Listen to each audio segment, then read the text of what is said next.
right, folks, it is finally that special show that we always look forward to every single season. It is post-trade deadlines extravaganza with Leila Rahimi. I am James Neveau. We are both here in the newsroom at NBC Chicago, and while everyone else is going about their days and thrilling to the exploits of Simone Biles and the U.S. women's rugby team, Leila and I are here to parse and dissect a trade involving Mark Leiter and some dude named Nate Pearson. It was a interesting trade deadline, to say the least, for the Chicago Cubs. Leila, if it is okay with you, I think the one we probably should start with is the biggest name acquired by the Cubs. And because this was a deadline where they weren't necessarily buyers and they weren't necessarily sellers, but they did end up getting a very interesting and polarizing piece, frankly, in acquiring Isaac Paredes from the Tampa Bay Rays. Christopher Morel among the package heading back to Tampa.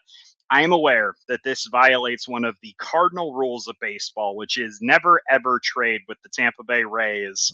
But this trade really kind of stirred up some passions on both sides of the debate on whether or not the Cubs made the right move in going after him. So when you see this trade go down and you see Paredes come to the Cubs, what are the emotions like in the mind of a Leila Rahimi? What were your first instincts and reactions to this deal? You and I said this a couple weeks ago, James. You and I sat here and we said, because the Cubs were in a position they didn't want to be in, they were going to have to make some trades that they didn't want to make. And lo and behold, was that the case when we saw this trade come down? I am a big studier of generations of trades, and credit to MLB Now because they did a really nice illustration of what they called a trade tree from the Chris Archer trade, which has really made the modern Rays success. That was a trade that set Pittsburgh back for years. Just now, we're talking about the Pirates being buyers at the deadline, and I think the reason is because of what happened in that Chris Archer deal, for example, what they gave up, how that that even involved generations of former Astros prospects. There were some players who were really, really highly ranked, and even after some time in the major leagues, those guys were seen as still having a lot of potential. Tradable prospects, that's what they call it in front offices. And seeing Isaac Paredes be part of that generational tree, you see how the Rays have really just built a level of reputation, success, and then a payroll model that unfortunately is also an example for teams like the Cubs. And I wonder about that piece of it as well. So the big, big, big picture to me, I found that all very compelling. I just thought it was going to be on the starting pitching side. I was shocked to see Christopher Morel go because this was a person who was given a chance this year, a legitimate chance. And you and I think, both surmised that perhaps maybe one of the reasons Craig Counsell was hired was to have that faith in Christopher Morel, to give him the reps at third base that we were going to see. We know his defensive numbers at third were not good. We know that. We know that, I believe it was last week, going into last week, it was like minus 11. And the runs, in the runs per average or runs the worst among in baseball among third basemen in terms of defensive runs saved. That is correct. Thank you. Yeah, I didn't know if it was a DRS metric or what. I typically use DRS for the outfield because that's typically where you need to measure it. But Christopher Morel, when he gets traded to Tampa specifically, you're asking yourself, is that the end of his potential? Because if the Rays don't think so, then man, you really hope that he doesn't become the player that he can be in Tampa. However, that didn't solve the Cubs' problem. So I guess to them, they thought that they had seen enough out of Christopher Morel over this time to send him to another team and maybe get that change of scenery he needed. But they had decided that they were done. Paredes is a proven product, and I think his hitting profile, number one, nice to talk about a player who has a defined approach at the plate, right? Like that's something that we haven't really gotten to discuss this year with any of the Cubs. So you know exactly what he's going to do. Pull guy. How is he going to help this lineup? How is he going to, frankly, give some people protection? I know there's a lot of people who don't believe in that either. I do. Players do. So I tend to listen to them.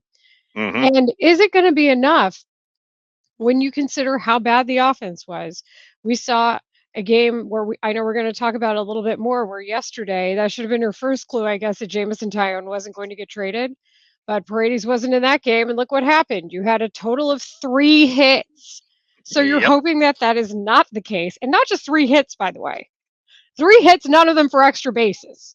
So, like, I Hmm. need somebody to come in with some extra bases here. But is that going to save the rest of this lineup? Man, I don't know about all that.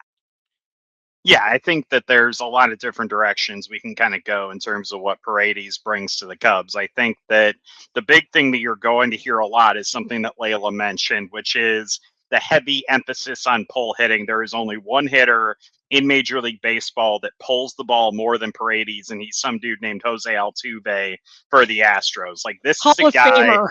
Hall of just Famer. absolutely peppers left field. And I think one of the big criticisms that I saw of Paredes is that a good number of the home runs that he hit at Tropicana Field would not be home runs at Wrigley Field, because Wrigley Field has one of, if not the deepest left field foul pole in Major League Baseball at 355 feet. That is a not insignificant fact when you're thinking about what the results of all of those pulled balls are going to be. And also, lest we forget, Isaac Paredes also hits fly balls at a very high rate. And so he's pulling a lot of fly balls. And at Wrigley Field, that can be a good thing when the wind is blowing out. And during the summer, it does tend to do that. But there is also those times in April and May when it is certainly not doing that. And a lot of those balls that were home runs in the cozy environs of Tropicana Field potentially end up being fly ball outs. And so I think that that part of it cannot be overstated. I think that the concerns about how often he pulls the ball do need to be discussed. I also do think that something that didn't get discussed enough is how good his plate approach is. For everything we talked about with Christopher Morel this season, walking more and striking out less, Paredes is one of the top tier guys in baseball in terms of drawing walks and has a really good K rate. So I think that plate approach needs to get talked about. Not quite on equal footing with the pulled balls rate here, with like the 53% of balls that he puts to left field. I think the approach with him in terms of those walks and limiting the strikeouts, I think, is incredibly important to a Cubs lineup that does really struggle to generate base runners. And so I do hope that those things are kind of given equal weight when Cubs fans are kind of looking at this trade. Yeah, that's where I sit with it. It's just also, if you take it all away, if you take the details away, and you say the Cubs traded for Isaac Paredes, you're like, whoa, how did that happen? That's excellent news. I just think maybe at some point you also have to say, as an organization, sometimes, as much as you want something to work out with a guy like Christopher Morel, maybe you don't have Hmm. the right tools for him. Maybe you don't have the right setup for him. A great story of redemption in baseball is with one of the teams that typically does hit on its prospects, and that's the Astros. John Singleton had a 10-year journey to get to the big leagues and to get back to the Astros and help them get their way up in the standings, when they needed him the most. And so to me, like, sometimes the talent is there, but for whatever reason, it's just not coming together in a way that makes sense for that individual. Hmm. And if there was ever a time for that person to flourish, I hate that it wasn't here. I think a lot of people do, especially just the attitude he brought to the field every day and to work. He just radiated joy. And if that's something where he can play to his true potential somewhere else, I hate that it's not here. Hmm. But that could be one of those trades, James, and we haven't even talked about Hunter Biggie, that benefits both teams. And right Yep. now, I feel like, especially at this trade deadline, we're looking at a lot of trades in retrospect where both teams may have lost. Yeah. A couple crosstown deals that I can recall. Sure. Um, but Dylan Cease being the winner of one of them. Sometimes it's the actual individual, Nick Madrigal being a winner in one of them. But Hmm. when it comes to the teams, could this be one where ultimately both teams win? And that's what I want, is somebody who wants Christopher Morel to do well.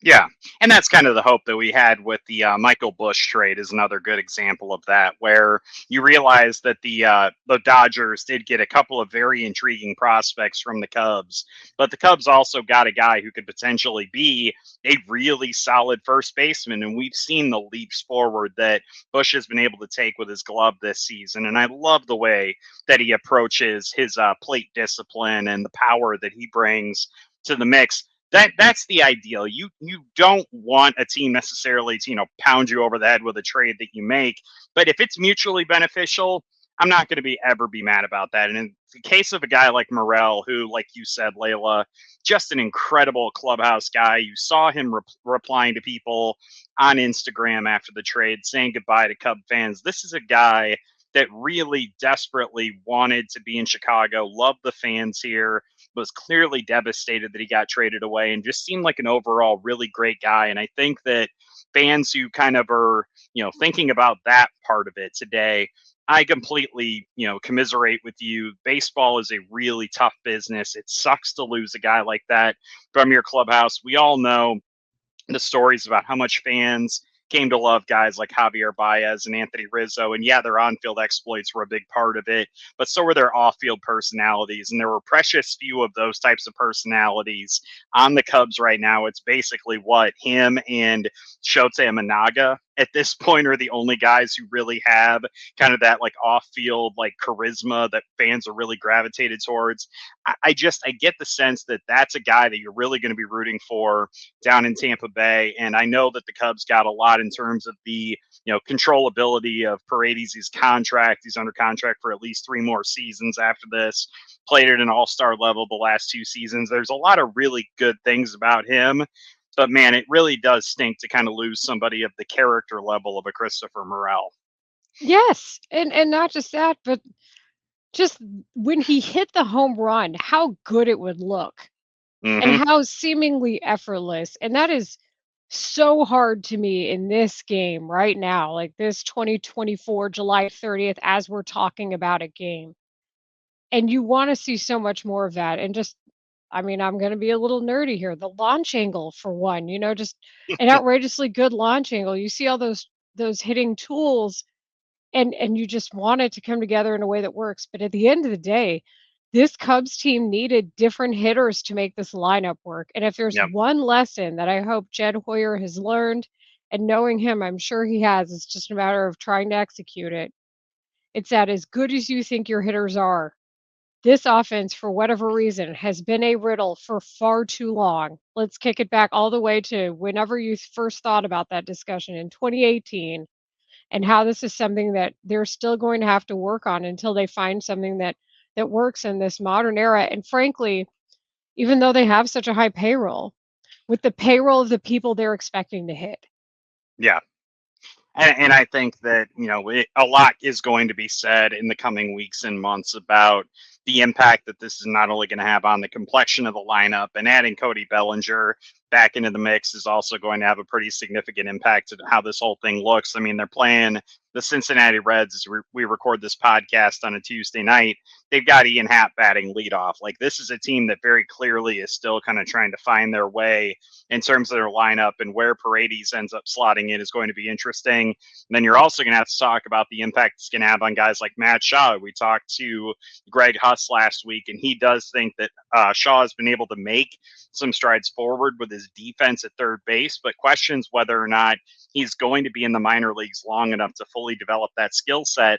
And if you start talking about potentially moving a Nico Horner after the season to try to recoup some assets, you could potentially see Matt Shaw move over to second base now that you have that flexibility with Paredes at third base, who's a guy who's not going to light the world on fire defensively, but he's certainly not going to be a hindrance in the way that Christopher Morel was. So there are a ton of different aspects we can get into with that, but we do have to get to the move the Cubs actually made on trade deadline Tuesday, and that's Mark Leiter Jr. heading out to the New York Yankees in a deal that lands the Cubs a couple of prospects that are going to need to be added to the 40-man roster at the end of the season to protect them from the Rule 5 draft.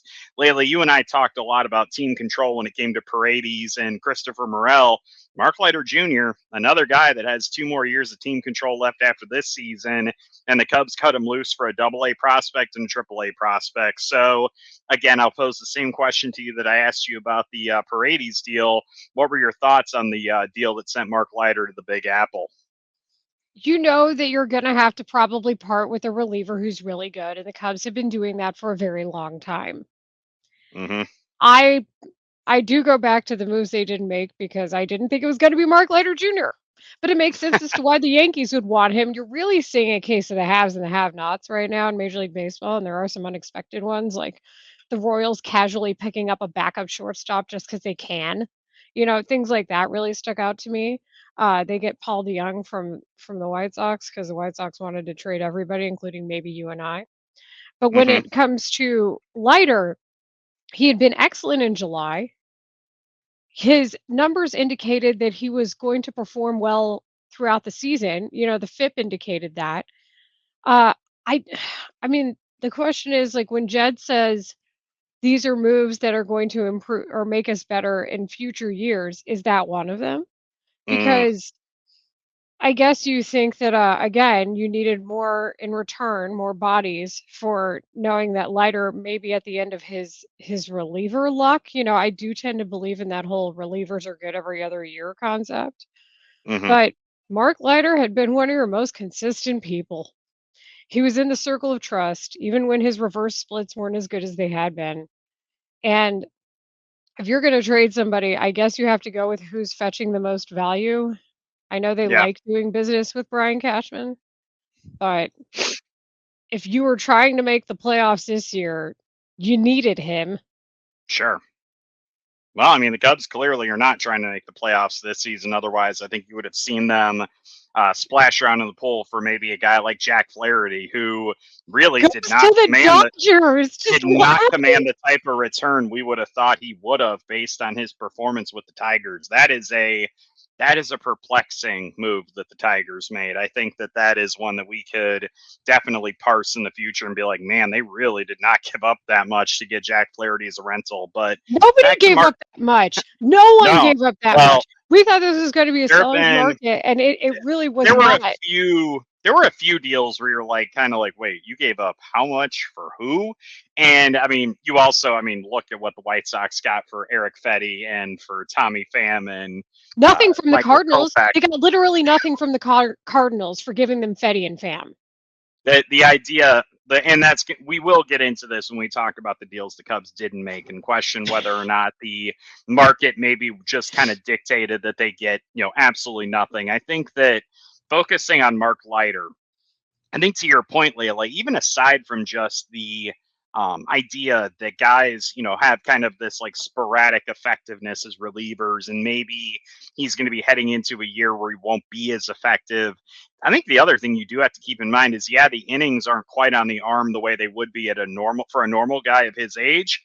He is going to be 34 years old next year. It is not like Mark Leiter Jr. is, some sort of like, 26-year-old hotshot reliever that they just gave up 2 years of team control for the Yankees number 22 and 29 prospects. Like that ultimately is not the full story there. And I think that the big thing that is really interesting to me is that Leiter, like you said, had these incredible splits, and he really has become a dominant strikeout pitcher. And I think he's going to fit in really well with the Yankees bullpen. But then you kind of look at what the Cubs are going to be able to run back next season. You think of the Luke Littles of the world, the Ben Browns of the world, the Caleb Killians potentially of the world. And I do think there is a case they may end up having a guy like Jack Neely, who they got in this Mark Leiter deal.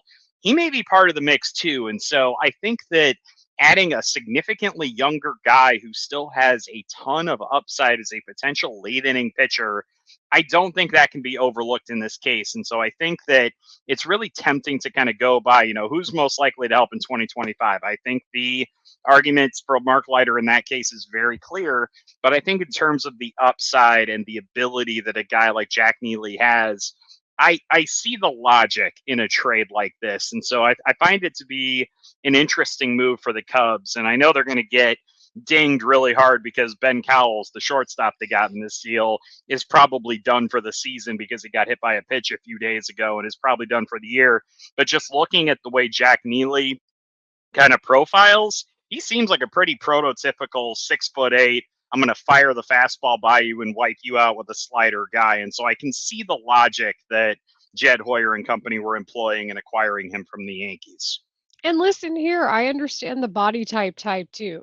How many times are Mm, we saying downhill thrower with a lot of people?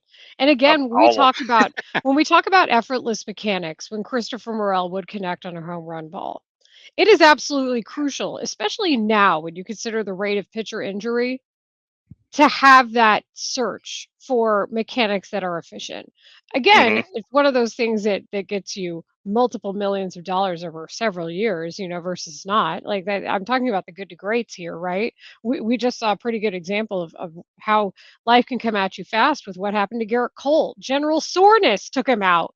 So I shout out to Derrick Rose. But when it comes to understanding some of the trends that are going on, I feel like this isn't a defined trade deadline for the Cubs as you're looking at what they need to do to get from point A to B, because we know that's not happening, right? We just said if you're trying to make the playoffs, Mark Leiter Jr. is still on your team. Yeah. Jed Hoyer told you who he was this week, but you can still zoom out and see some of the trends that are happening in baseball. Who fetched what, how, and why. You're following the money. You're following who goes where. The Flaherty deal is just outrageous. Dude gets to go home and pitch for the Dodgers. Man, I can't. Like, Yeah. and then the Padres end up in there, probably making the strongest bullpen, trade of the year, and getting and adding what to do and adding to their pen. But that's another podcast. But either way, you can still use these moves as an understanding as to who the Cubs see themselves as. And Mm-hmm. even that Eric Fetty deal with the Cardinals. You can still see how the central contenders are trying to figure out what they're doing. The Brewers Mm-hmm. are very much included in that. Even in the decision Christian Yelich made regarding his back. So I feel like when it comes to all of this, it's a plank and a platform that you're trying to put together, trying to figure out the moves and the viewpoint on this team right now. And I will again say to Cub fans that Jack Neely is not a guy that you're going to have to wait several years to see come up. He is, I think, in all likelihood, going to be up next season. Maybe he gets added to the 40-man roster late in this season, although he only was recently promoted to AAA. So I think maybe the Cubs will leave him at that level for the rest of the season. But this is a high strikeout pitcher who, as I said, features a really strong slider. Fastball is not like 101 miles an hour, but 95 is nothing to sneeze at if you can locate it right. I do think that that is a guy that they think profiles as that seventh, eighth, ninth inning type guy, and they're going to get some run out of. And I think that that ultimately is the motivation here. Unless we forget, the Cubs have been willing to pull triggers on these types of deals for guys with high upside. You need look no further than what they did with the Yankees when they traded Scott Effross and got Hayden Wesneski. This is a team that is very clearly banking on upside when it comes to getting pitchers, especially from teams like the New York Yankees. And so I think that is a really interesting component of this. And I will also say really quickly about Ben Cowles, we do have to point out that his WRC plus skyrocketed this year. His walk rate improved dramatically. His strikeout Slug. rate dropped. His slugging is really good. He has made a lot of really solid improvements. And I think that he'll start out next season in all likelihood in AAA. And I do think that the Cubs are going to be very curious to see how he develops just based on how those improvements really presented themselves from last year to this year with the Yankees. It is really unfortunate that he didn't end up suffering that injury because I do think that that arc would have continued with the Cubs. And now you're kind of left to wait and see what ends up happening with it. So I think that the Leiter deal, it's really interesting for a lot of different reasons. But to me, I am intrigued by these prospects, even if I did see reports out that the Yankees were like, yeah, we're not going to really miss either of these guys. It's like, yeah, you're always going to say things like that because you're like, no, I think we made a great deal. Well, we lost a few guys. Darn, you care. You're never going to be like, crap, we are completely devastated to be losing these guys. So that's my soapbox moment. Just always make sure take everything with a grain of salt that you're hearing from these types of scouting guys. Right. And again, you bring up a good point. Like Mark Leiter Jr. is 33. He's a righty too. It's not Yep. like he's a 33-year-old lefty, which I think gives you like 5 more years in the big leagues if you're decent and you're a reliever. I'm not Yeah. kidding. I feel like the change is that much. But when it comes to these two players, you're talking about the 22nd and 29th ranked prospects in the Yankee system, but there's Yep. good bones there. Cowles, you bring up, like coming out of Maryland, he was a third team All American, first team All Big Ten. Okay, that's something. It's not the SEC, but it's still intriguing enough. And then, like you said, the makeup of Neely makes you optimistic that something could happen there. You want it to be another Hayden Wesneski trade where you get that type of return where you can bring him up to the big leagues. We're still waiting on that to make sense a little more. Hmm. I mean, we could talk all day about that. We certainly have on this podcast. But these are the kind of Wasn't moves. you Yes. mentioned that? I just realized I was like, wasn't Cowles a teammate of Matt Shaw in college then? If they both were Maryland guys. That I would have to look up, but at least they're bullish on the program. Go Terps! Yeah, Big Ten country. But that's how, I mean, LSU speaks for itself, obviously. Like that Texas speaks for itself a little bit, TCU, Hmm. I feel like. But when it comes to other schools, maybe you have something there that you like, or there's a relationship or a knowledge base there that a scout has that's worth discussing. So I like that part of it, at least for understanding again, like who is this front office? What do they want to do? So I Hmm. appreciate that piece of it. That is a good point. We should look that up. But you're right. Like these are the Yankees can say that because they're the 22nd and 29th prospects in the system. And they have guys like Aaron Judge right now in the big leagues. They can say that. But for the Cubs, is this a trade that they needed to make to bolster their farm system? So Hmm. that's really the question. And like you said, one of these guys, does he come up next year? So that's the hope. And again, it's not a bad thing to have tradable prospects. I keep Absolutely repeating not. that. If you really want to focus on next year, you need a bevy of tradable prospects because Hmm. some of these guys that you think have all this mystique around them and you can't trade that person and you can't, that's the nuclear option. And then you have to deal with some of these people if you really want to make an actual run. I think the closest we came to any of that was trading away Christopher Morel. I know that he was not a prospect, but just in terms of the guys that you really had to wait for the right move to like include them in a deal, I would say Paredes is probably the type of player you would move a Christopher Morel for. And I don't think any of these other trades the Cubs have made really dug into that pool of prospects. By the way, Cowles and Matt Shaw were indeed teammates at Maryland. So There it that is is. that is a point for my weird brain. We do want to get to the players who were not traded at the trade deadline, but before we do that, I did want to ask you, Leila, just in case you had any particular strong feelings about Nate Pearson. I think we've seen that movie before for the Cubs, acquiring a cost-controlled reliever from the Blue Jays and hoping they can turn around what he was doing up there in Toronto, i.e., the Julian Merriweather deal. Any other sort of thoughts about Nate? Oh, aside from him, hitting Tyler Stevenson and getting thrown out of his debut game with the Cubs. Got any thoughts on Nate Pearson? What was all this Danny Jansen talk? Speaking of the Jays, remember that Oh, transition? I was going to say we could talk about the fact that Jansen could end up becoming the first player in MLB history to play for both teams in the same game because of Oh what's going to yeah. happen with the suspended game between the Blue Jays and the Red Sox. There is a very Ooh. real possibility Danny Jansen could play for both teams in the same game, which would be a hilarious statistical oddity. I would love that. They should do it just because. And I think they will. They will. speaking of, we are in the Cubs Talk podcast. We can shout him out. I think there's only one man for the job to observe this, and that is Chris Kamka. He of Marquee That, Sports Network. This is yes. this is a stat that is tailor made for Kamka. This is graduate level work out of him. I'm gonna love to see Hmm. it. No, I think again, sometimes you have to zoom out. And when the Cubs are trying to get bodies and they're trying to get them under control and they are trying to shuffle some money around or at least like make it make more sense down the line. Maybe Hmm.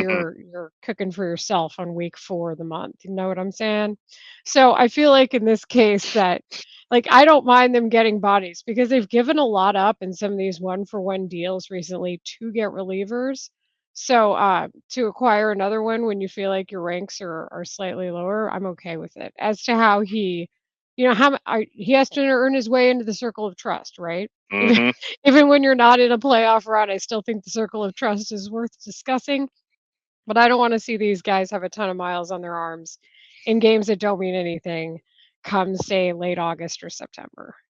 And another guy under team control through the end of the 2026 season. And so you're definitely going to see him get a very full chance, whether it's, in late inning relief or in other roles for the Cubs. I definitely think that you're going to see him, quite often. And also, you may see him a little bit more often because of some contract fun that we could have with one of the players who was not traded by the Chicago Cubs at the trade deadline. And that, of course, would be Hector Neris. Still remains with the Cubs, signed that 1 year deal with the team prior to the season.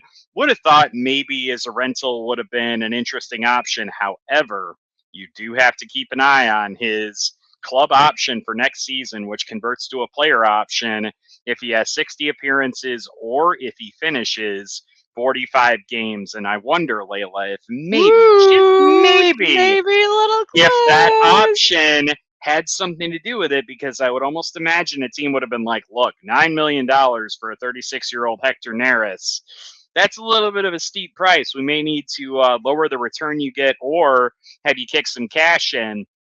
And do not forget, the Cubs have been hamstrung a little bit this season by all of the extra cash that they are having to carry on their luxury tax bill because of guys that they've gotten rid of. And so I wonder, Leila Rahimi, if that maybe had something to do with the fact that Hector Neris is one of the Cub players who was not traded at the deadline.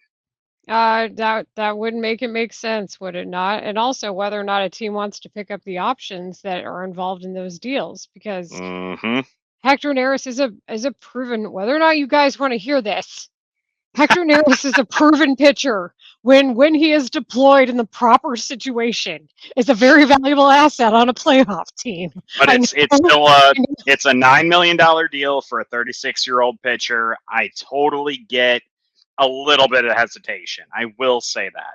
Right, but that's where I was going to go with this is if you really want to get spendy, if you're not cooking for yourself in week 4 of the month, if you're still ordering Uber Eats and really heavily tipping your drivers, which you should be, then you're saying to yourself, all right, is he worth that kind of money? And unfortunately, I just think there's a lot of teams in baseball who don't want to be spendy like that. That's a creative contract, and as you said, that's something where the usage is going to translate into dollars for him.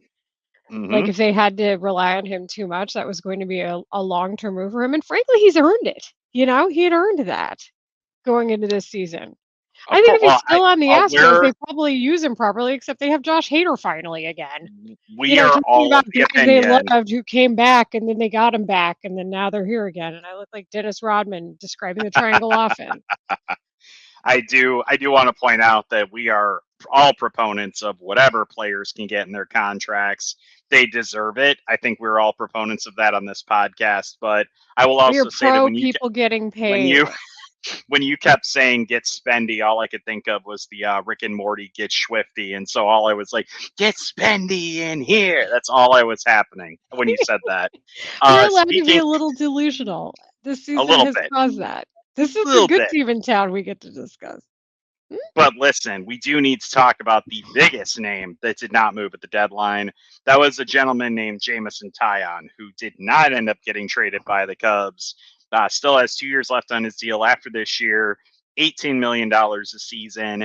There is a scenario where you're probably not going to get a similarly productive pitcher for that price in next year's market. I wonder if that impacted the decision at all by the Cubs not to move him. What was your read on that situation? We said it. We were two of the first people who talked about the concept of trading him simply based on his production and the contract itself. Like, Mm-hmm. and the price that we thought starters were going to fetch. That is where the trends come in because we really didn't see it as much as we thought. Mm. Mm-hmm. But so that's where your market evaluation as a whole really might play into a micro decision that we saw. First indication that that wasn't the case was he was out there in Cincinnati yesterday. Second thing that happened is he pitched like he thought he was going to get traded. didn't he? I mean, we hadn't Ma- seen a performance like that out of him in a long time. Not like Four Justin and Steele's been what was lighting the it? Four world and on two fire thirds. either. Yeah, Hmm. 4 2/3 and 6 earned runs. And I understand, home run ball in Cincinnati in late July is a real possibility. But given what he had Hmm. done, that wasn't a performance that we had seen. Additionally, your market knowledge on Jameson Taillon as a Cubs fan is really high. And is it a situation where you know his prior injuries and you say, how long can this situation last? Like Hmm. how long can the production last? The question has been asked about Kyle Hendricks. I feel like we've been asking that for a couple seasons. Different people, but similar concept in that you're talking about age and injury and production and what you expect to see. So to me, I did think that Jameson Taillon was going to be the you have to make a tough decision. Hmm. However, I think starting pitching is going to be more costly. And if you think you can get anywhere near the production that you've gotten out of him this season, you at least have to try to factor that in. Kyle Hendricks not going to be here next year, right? Hmm. Got his 10-5. So Kyle Hendricks is probably not going to be here. So to me, where does Tyone fit in your starting pitching rotation? Yeah, and I think that there will be openings for guys like Ben Brown, Cade Horton, even Caleb Killian. I think they will have those opportunities, as you mentioned, Hendricks being gone. There also is a very real possibility Jameson Taillon could get moved in the offseason too. Like that is not a Mhm. completely outlandish idea. A team wants to end up pulling the trigger on a trade like that. I think that could still happen.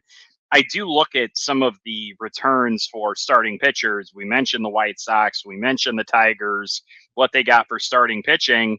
Maybe the market wasn't as robust as the Cubs may have thought for a Jameson Taillon. Maybe teams were scared away a little bit by the 18 million a season, which we think is reasonable. But also teams can be like, hey, it's not like other teams are blowing out the doors to try to get these guys anyway. So maybe when free agency kind of starts, guys start finding new homes. Maybe somebody's like, crap, I'm going to be left without a chair when the musical chair stops. Like, maybe that's what ultimately ends up getting a Jameson Taillon trade to happen. And if that's the case, so be it. But it was still very interesting to me that the Cubs still let him start yesterday. And then you really did not hear a single rumbling today that he was potentially going to be moved. That part of it to me kind of surprised me a little bit that they didn't play this closer to the wire with him. Apparently, that to me tells me nothing was close, and that does indeed shock me a little bit. It surprises me too, but maybe we were the only ones thinking that, like we as a media contingent, just simply based on production, age, and contract. Like Potentially, yeah. that really might be it. If you're truly saying to yourself, as the president of baseball operations, we want to be better next year. Hmm. He's on your team. Yeah. It's very true. And I mean, as of right now, you kind of operate with the assumption that you have Shota, Justin Steele, and Jameson Taillon all locked in for next season.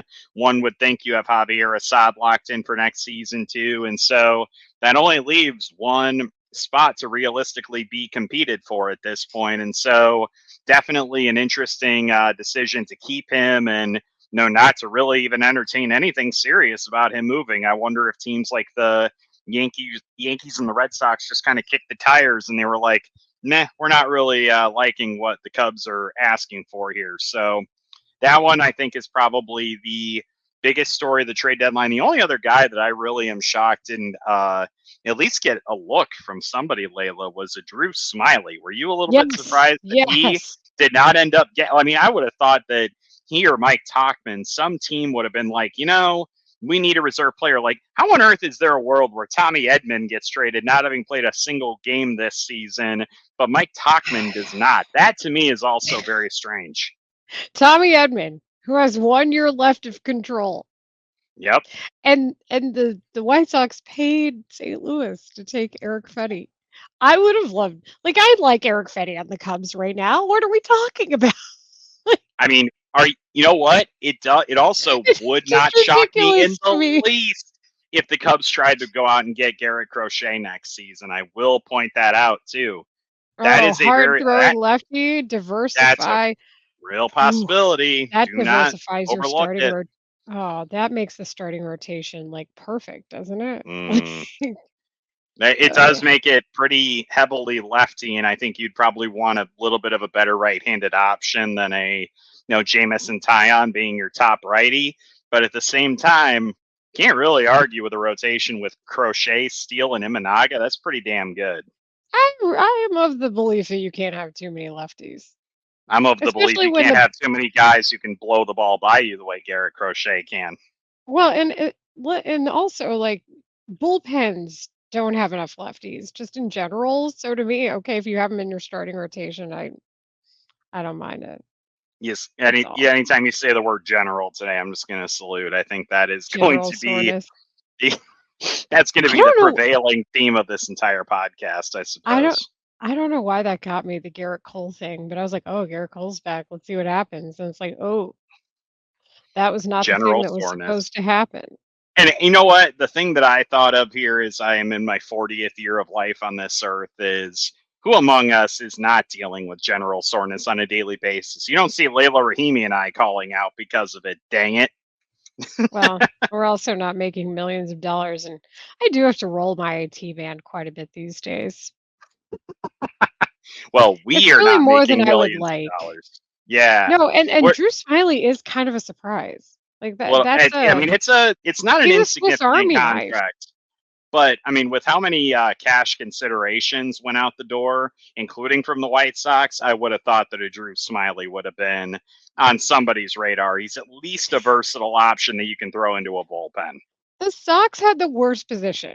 They were motivated sellers, and they were just giving people deals. They were giving teams deals. It was you just don't want to be Yep. that team. That's it. Did you? You don't. I do have I to read a ask you what report saying you. Eloy Jimenez was a salary dump.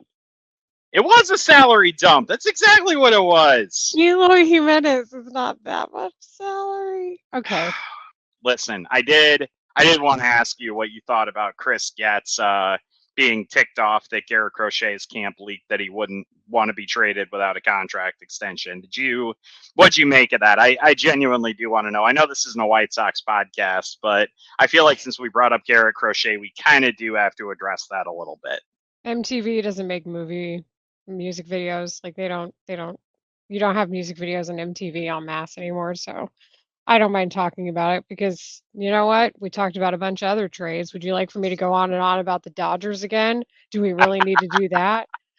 Nah, Oh I think we're man. good. I love that Um the Padres just it does not matter what happens to the San Diego Padres. They somehow are able to drag another prospect out of somewhere and trade him for an impact piece. It is unbelievable the they're way that just they're always able to do that. they're not stopping. And you know what else? They've been able to hold on to prospects like in the Yu Darvish trade Yeah. where they had other bigger trades they wanted to make to where they didn't have to worry about it. And guess who's I'm still really producing for them? I- I'm Guess. really Guess who's tired. still producing for him?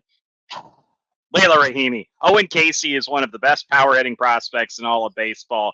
You need to stop erasing Owen Casey, dag nabbit. Owen Casey was one of four, and Yu Darvish is still doing his thing. Okay, fine. You win that one. It's not me who wins. It's AJ Preller. You know what it And is? The I baseball feel public bad in for the general. Giants because the Giants thought that they had done a lot, and then the next thing you know, who's on the move again? Jorge Soler. Yep. Remember when we talked about Jorge Soler and how he could help this Cubs lineup? I can't wait to see what he ends up doing in his new home. He's probably going to end up making us all mad again that he's not here. What I think about Chris Getz talking about Garrett Crochet, I think that Garrett Crochet may have been slightly penny wise and pound foolish. Do Mm, you really want to stay on the White Sox? Or was this your chance you thought to secure the bag because your representation thought that was the right way to go about it? Earn your mm. place there. Earn your place with your new team. Do exactly what you were doing on the White Sox, but now you have less stress because you've got other people who are motivated and talented around you to win. I think at the end of the day, the Sox probably wanted more. I don't know that it necessarily came down to Garrett Crochet's demands or not. But here's what did happen. If you were going to exercise your agency, that was probably the time to do so. But I just don't want him to Mm-hmm. get stuck in a situation he might regret later, and the Sox might not entirely be happy with. You know who else didn't get traded and everybody thought would? Luis Robert. Luis Robert. So to me, those are two factors here, but that trade with the Dodgers and the Cardinals, Just think. where you Cubs fans, actually gave money to St. Louis. it always could be worse, Cubs fans. Now Like, you have another team that has handed the Cardinals money to facilitate a trade. It's not just the Rockies anymore.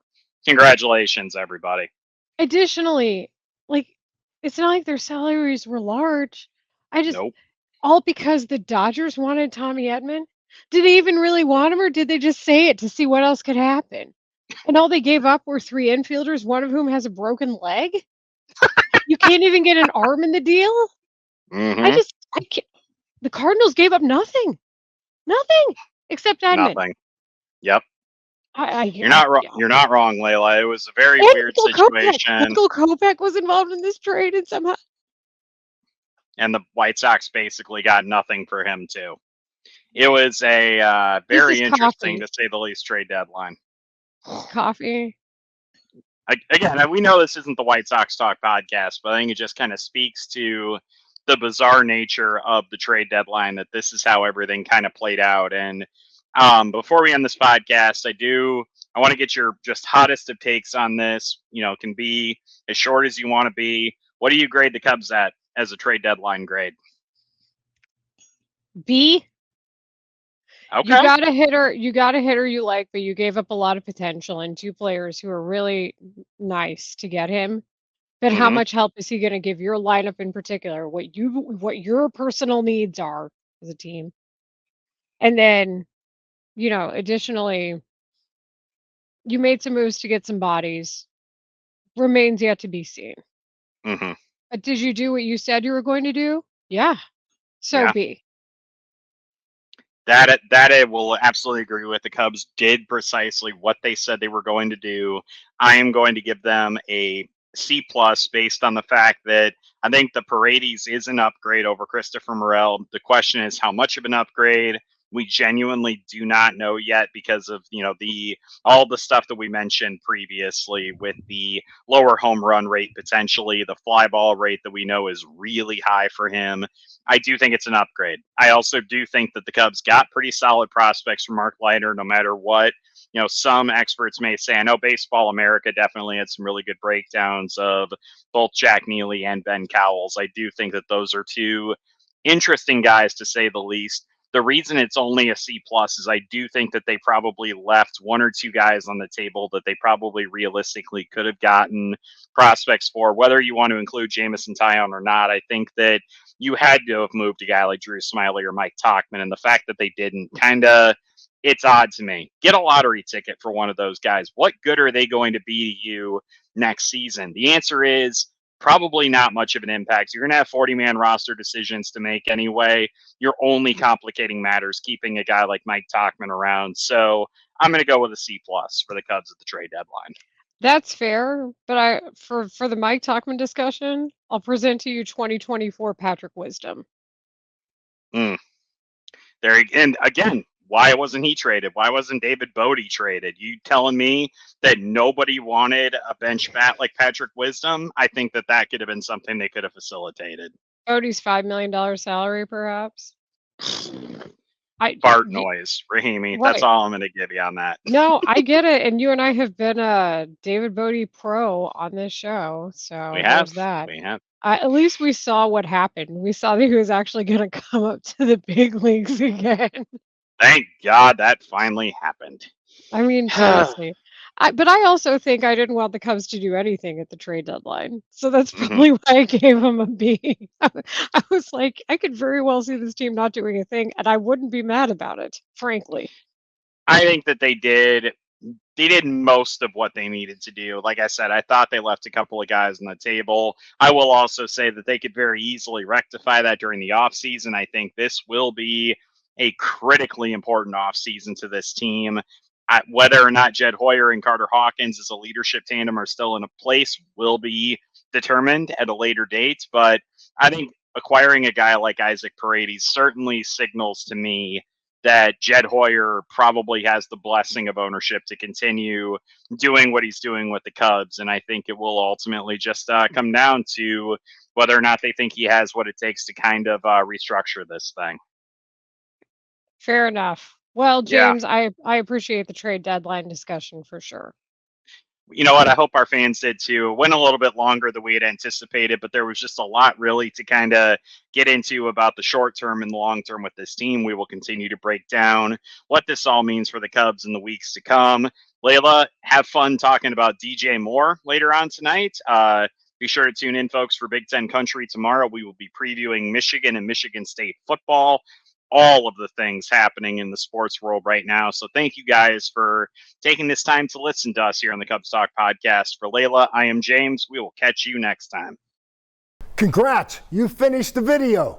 If you want to build on that success, download the NBC Sports Chicago app. It's got highlights, exclusive insights, and push alerts tailored to you. Everything you need to be a real Chicago sports fan. Download it now.